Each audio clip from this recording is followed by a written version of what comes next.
Hello students, welcome to the channel. I hope you all are doing really well and I hope you all are enjoying your life indoors. And students, today we'll be doing, as we have completed our grammar section, not completed fully, I mean till 6th lesson we have completed. Now we'll be doing the reader part of the English, that is on that is the poem that is based on the story of Grasshopper and the cricket. So the cricket and the grasshopper, what kind of what cricket represents in the poem and what grasshopper represents in the poem, that is being really well written by a very beloved and famous writer, that is John Keats. So students will be studying the poem in detail in another period, because I want to explain you many technical things in there. So in this video I'll be only explaining you about the author, or I'll be sharing some of his life. Okay, so John Keats was a romantic poet. So here, a romantic era was an era from 1800 to 1890.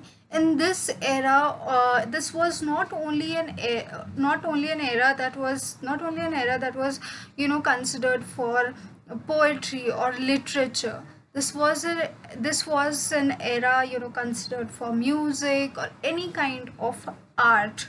Okay, and why it's called romantic? Because that time the writers and the creative people really thought of expressing their own feelings, expressing their freedom of expression basically was given to them.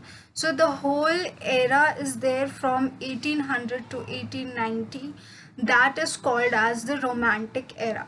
So John Keats was a romantic poet. It means he belonged, or he was falling into the era of romanticism. Okay students, so I hope it's clear what is the meaning of romantic era or romanticism. Okay, so now we come to John Keats' life. So John Keats was born on 31st of October 1795, and he died on 23rd of February 1821. Okay, and he didn't live a long life, unfortunately.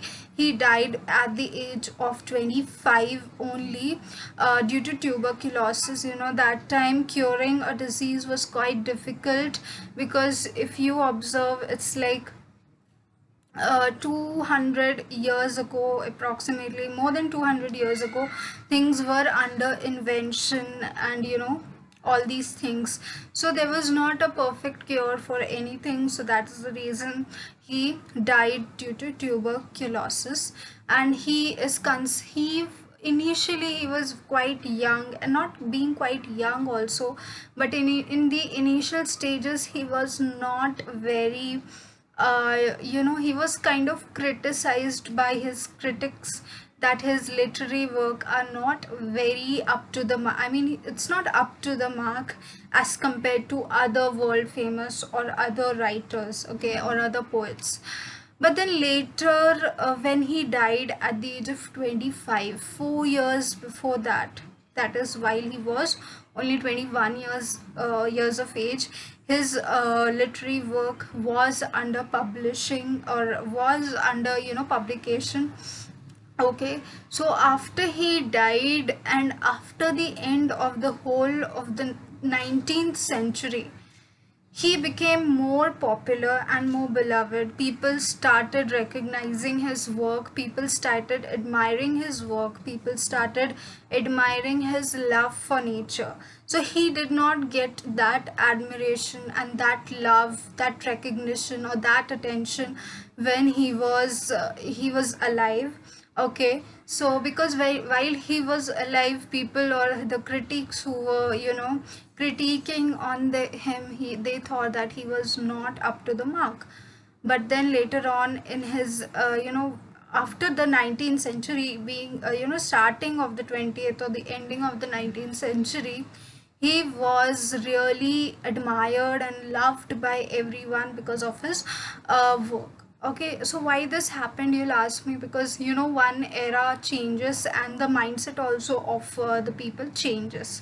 Okay, so might be they didn't like the work earlier that time when he was alive, but they liked it after few years or after a whole century, if you say. Okay, so it's because the perception also of everything changes, the people, how people think. People are, every era is modernizing. Okay, uh, day by day. So this thing also might be, now people like it, now they love how he is, how he admires nature actually. Okay, so this a poem is called as on the grasshopper and the cricket. So I'll tell you how grasshopper signifies one season and how cricket signifies other season, and poetry how in this poetry sonnet is used. So I'll explain you what is a sonnet. It's little technique, it's a little bit technical that needs your little bit more of your concentration. So I'll be doing another part wherein I'll be teaching you about the poem, explaining you, and also explaining you what is a sonnet. There are two types of sonnet. One is a Shakespearean sonnet and the other one is a Petrarchan sonnet. I'll be explaining you everything, students. So till then, take care of your family, take care of yourselves, and we'll meet next time. Thank you.